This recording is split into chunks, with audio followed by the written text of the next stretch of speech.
There comes a moment in every soul's journey when silence speaks louder than words, when the truth no longer needs to be shouted because it finally lives inside you. There are mistakes that need no punishment because they are punishments by themselves, not through fire nor through outside judgment, but through awareness. The moment a person looks into the mirror and realizes there is no one left to blame except themselves. In that instant, karma stops being a mystical idea and becomes a psychological truth. The soul is made to listen to the echo of its own actions. The narcissist lives under the illusion that they can escape the consequences of emotion, that if they are cold enough, smart enough, or convincing enough, they will never have to feel. But the universe carries its own memory. Every lie told, every heart broken, every time they used another person as a mirror for their ego, none of it vanishes. It only sinks deeper into the unconscious, waiting for a moment of silence to rise again. Carl Jung once wrote, Hari, the shadow is not a moral problem. It is a psychological reality, and it does not disappear by being denied. The darkness they reject is not outside of them. It lives within, like a restless spirit unable to cross over. And when you, the one who once lit their path with love and truth, walk away in silence, that light fades. With no one left to reflect upon, the darkness begins to see itself. That is where the haunting starts. No one is haunting them, not you, not any mystical force. What haunts them is the truth they refuse to acknowledge, the fragment of their own soul they betrayed when they betrayed you. It speaks in the language of emptiness, in sleepless nights, in memories that refuse to fade. Every time they try to forget you, they fall deeper into the cracks within themselves, and that is what souls built on illusion never understand. No one escapes what they have planted, not because the universe seeks revenge, but because awareness always returns to reclaim itself. It begins the moment you fall silent, when you stop reacting, stop arguing. That is when their karmic cycle starts. For the universe does not punish, it mirrors. And what they now see in every glance, in every dream, is only themselves, bare, lost, and haunted by their own deeds. Part 1. The unseen consequence. When cruelty completes its circle. Cruelty is a double-edged blade. When the narcissist uses it to harm others, they carve an unseen wound into their own spirit. Every act filled with emotional energy leaves a vibration in the mind, not in a mystical sense, but through a deeply human process. To hurt another, one must first shut off the part of themselves that can feel guilt. In that instant, a piece of the soul freezes. They don't just hurt you, they numb themselves. Each time they manipulate, they add another layer of falsehood to cover their shame. Each time they lie, they must convince themselves that it was justified. With time, those layers form a psychological prison. They think they've escaped, yet they are trapped in the world they've created. For a narcissist, every conflict must end in victory, not because they crave truth, but because they fear defeat more than anything else. Losing means being weak, and weakness feels contemptible. And being contemptible means facing the inner shadow. So they choose cruelty because it shields them, even briefly, from their deepest fear, the fear of feeling. But cruelty doesn't vanish into air. It stays like a heavy fog in the mind. The more they deny it, the deeper it seeps in. Jung once said, "One does not become enlightened by imagining figures of light, but by making the darkness conscious." Yet the narcissist never allows this to happen. They build a perfect image to hide their shadow and keep their illusion alive. They need a mirror, someone to reflect that false perfection back to them. You were that mirror, the one they used to assure themselves that they were strong, admirable, and in control. They blamed you, belittled you, manipulated you, not just to dominate, but to silence the voice inside whispering the truth. Each time they made you question yourself, they were trying to bury their own shame. But repressed energy never dies. It waits.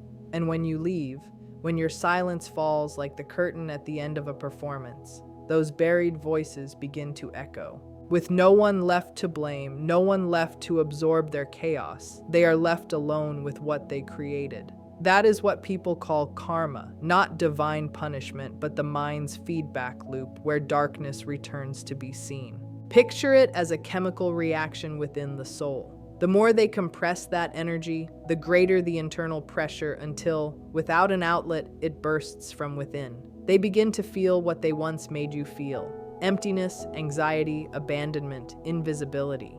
But unlike you, they lack the strength to face or heal it. Their only defense is denial, so the pain cannot change. It mutates into obsession. That is when the circle closes. Cruelty returns to its source, not as revenge, but as reflection. As they try to escape the consequence, they only run in circles, back to the same point, themselves. At that point, when the mirror breaks, when you no longer take part in their story, the entire false self starts to crumble. That collapse leads us to part 2, the loss of control. Part 2, the fall of control. When the mirror shatters, understand this. The narcissist never truly knows who they are. All they have is a borrowed identity stitched together from others' eyes, compliments, and emotions. As long as you were there, they felt real because you reflected back to them an image that made them believe they existed. But when you go quiet, when you stop arguing, stop explaining, stop caring, the wall of reflection disappears. They look around and see only emptiness, a space without feedback. That is when narcissistic mortification begins. The collapse of an inflated ego once the audience that confirmed its reality is gone. To fill that void, they reach for new illusions, a new partner, a new role, a picture-perfect version of happiness online. But these are only fragments of a broken mirror, distorted and cold. The more they grasp, the more they realize nothing can recreate the you effect, the rare balance of empathy and boundary, love and truth. Without you, they have no one to absorb their turmoil, no one to perform their old power dance with. They are forced to hear the unfiltered noise of their own mind, and that is what frightens them most. Ironically, the manipulator becomes the victim of their own emotions. The energies they once projected, guilt, shame, fear of being left, return as sleepless nights, anxiety, bursts of rage.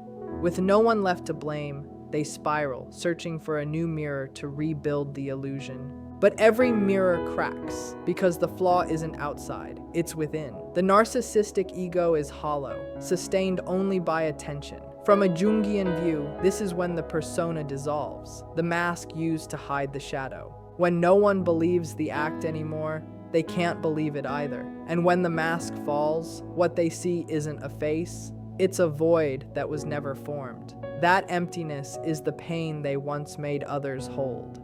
Now it returns, demanding to be felt. Yet instead of facing it, they run again, to another person, another story, another fantasy.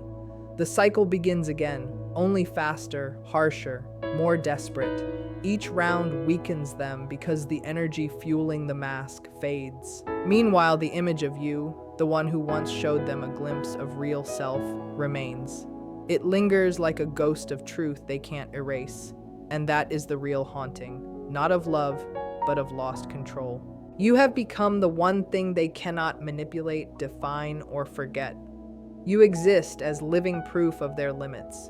And nothing wounds a narcissistic ego more than realizing that something in the world, in you, will forever remain beyond its control. Part 3, the lost fuel.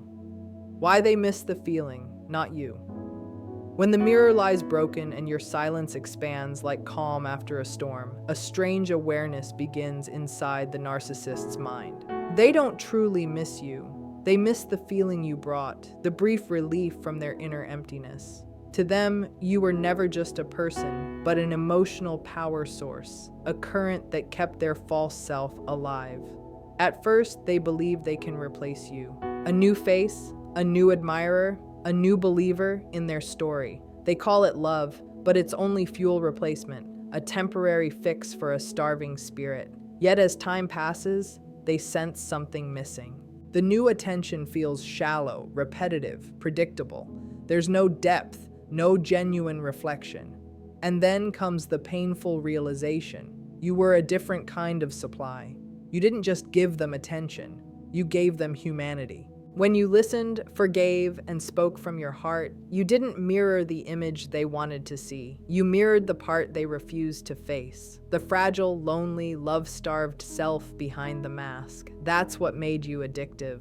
Deep down, though they deny it, they know you were the only one who ever truly saw them. But because they can't maintain what's real, they destroyed it. In every narcissistic bond, there comes an irreversible point when they start to fear the one who loves them. They fear the eyes that see too clearly, the tenderness that threatens their disguise. They choose cruelty because only through cruelty do they feel safe.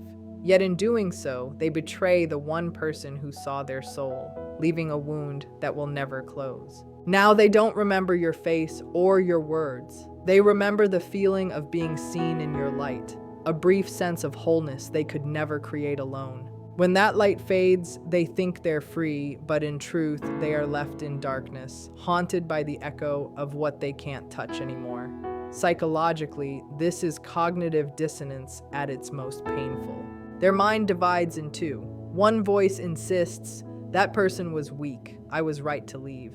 Another whispers, "No one ever made me feel that real." To silence that conflict, they rewrite memory. Truth turns into a romantic tragedy. They idealize you not from love, but from a desperate need to preserve the illusion that they are still in control of their emotions, but they are not. Every memory of you awakens shame, the look in your eyes when you saw through them, the silence that replaced their dominance, the instant they felt powerless before the one they believed they had destroyed. So the memory of you becomes a venomous mix of longing and self-disgust. Narcissists survive on intensity, not depth. But you made them feel depth, the one thing they swore never to touch. So when you left, they became addicted to the ghost of that feeling. Inhaling the memory of an old high, they drift through recollections, rewriting history, trimming guilt, repainting truth, persuading themselves it was love. Yet love does not haunt, only the absence of it does. And in every new relationship, they search for you inside another body. Every smile, every glance compared to the one they lost. No one can pass that test because they aren't searching for a person. They're chasing the wholeness that only your light once gave. But that feeling was never theirs. It always belonged to you. The more they fail to find it, the more they remember. The more they remember, the more they resent. The more they resent, the more tightly they become bound to the memory. That endless loop is their real hell, to live forever inside the echo of what they destroyed. And within that echo, as all illusions crumble and emptiness wakes, the very thing they used to survive begins to consume them. Which leads us to the next part, the return of the shadow, the inner haunting. When someone lives too long inside a lie, they do not need anyone else to punish them. They only need to be left alone. It is in that isolation that the self-destruction process activates. The narcissist believes they are moving on, but in truth, they are stepping into a cycle of their own creation.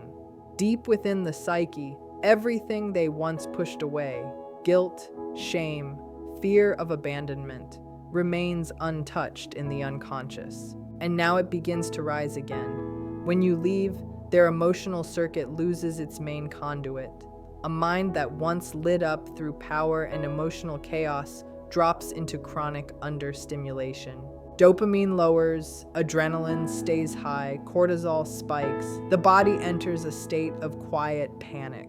They do not understand why they feel restless, irritable, sleepless, disconnected. On the surface, it looks like depression or a mood disorder. But deeper down, it's the physical consequence of losing genuine connection. This is what Jung called shadow compensation, the repressed shadow trying to return through the body, dreams, and behavior. The narcissist starts to dream more, and those dreams are not pleasant. They are chased, exposed, falling endlessly. In waking life, they become reactive and volatile over small things. A line in a song, a message from someone, a passing thought, anything that reminds them of lost control can spark an outburst. But here lies the shift. The explosion no longer shoots outward, it turns inward. They begin to sabotage their own environment. Bad choices, careless words, pushing away the people who still care. One part of them clings to the illusion of control, while another part, the one starved for too long, tries to destroy the old system just to breathe again. That is the shadow rising. It is not a demon. It is a conscience imprisoned for too long. And when it is finally released, it is not gentle. It is fierce, because it carries every emotion they have buried. When you hear them say, "I'm fine," look closer. A calm face with tight hands, a half smile with eyes that hold no light. These are signs of someone living in two layers of self, one still performing, the other collapsing. They begin to lose emotional alignment. Lying becomes harder because even they no longer believe their own script. This is when karma ceases to be a moral story and becomes a psychic conflict, the mind and body no longer speaking the same language. In real life, this is where everything begins to fall apart. Focus slips at work, relationships disintegrate, creativity dries up, sleep no longer restores. Night after night, they reach for distractions. Alcohol, work, sex, scrolling, anger, even obsessive religion. Anything to avoid the one thing they fear most: silence. The irony is that in fleeing, they repeat the same cycle that ruined everything before. They manipulate, betray, control, and end up alone again. Each repetition costs them another piece of soul, something they cannot name, but their body knows it. A sudden heaviness in the chest with no reason, fatigue that lingers, an emptiness that grows even in success. This is psychic entropy, the soul unraveling from disconnection with truth.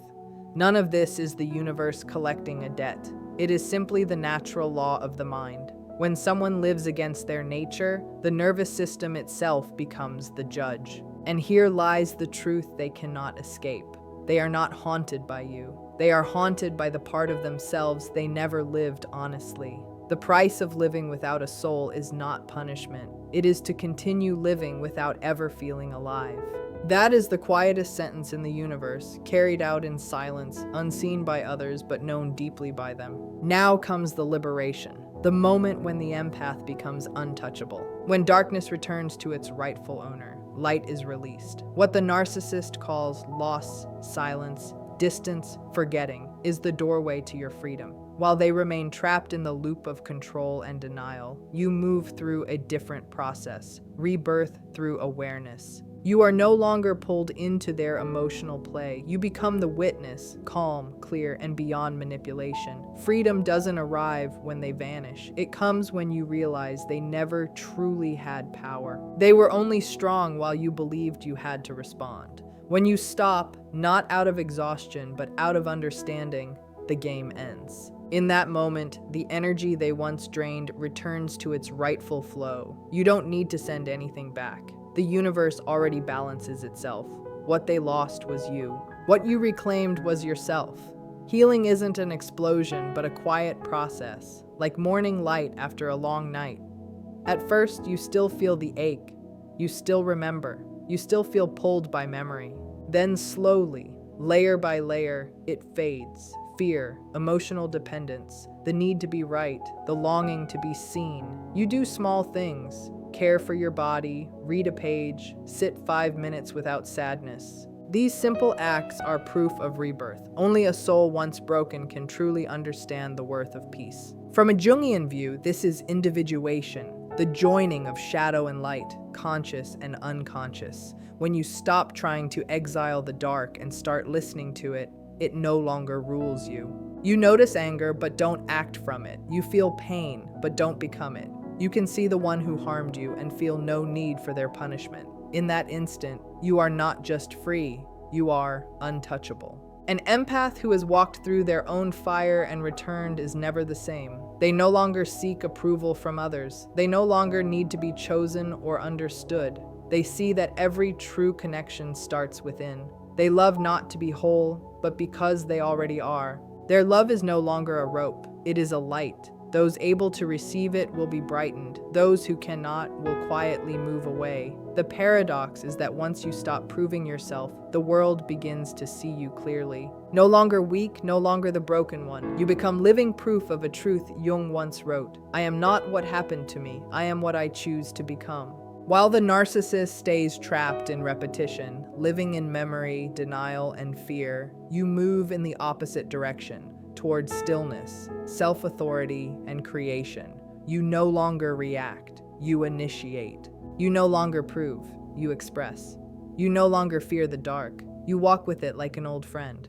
And as you do, the universe shifts around you. New doors open, new souls arrive, not to fill a void, but to walk beside you. True liberation isn't forgetting. It is remembering everything and no longer hurting. It isn't forgiving because they deserve it, but because you refuse to stay imprisoned in the past. It isn't defeating them. It's stepping out of the game entirely. Freedom doesn't live in their promises. It lives in your breath, where no permission is needed for your peace. And this is the most beautiful paradox of all. They are haunted by what they've done.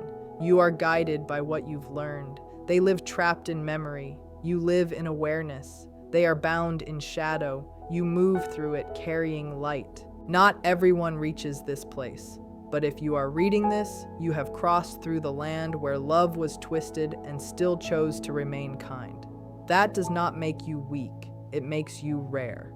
And for such rare souls, the universe speaks a quiet language, not of revenge, but of witness. You do not need their remorse. Life will handle that. You need only to keep living, slowly, brightly, deeply. In doing so, you free not just yourself, but the world from one more turn of repeating darkness. There will come a morning when you wake and realize you no longer think of them with pain, but with peace.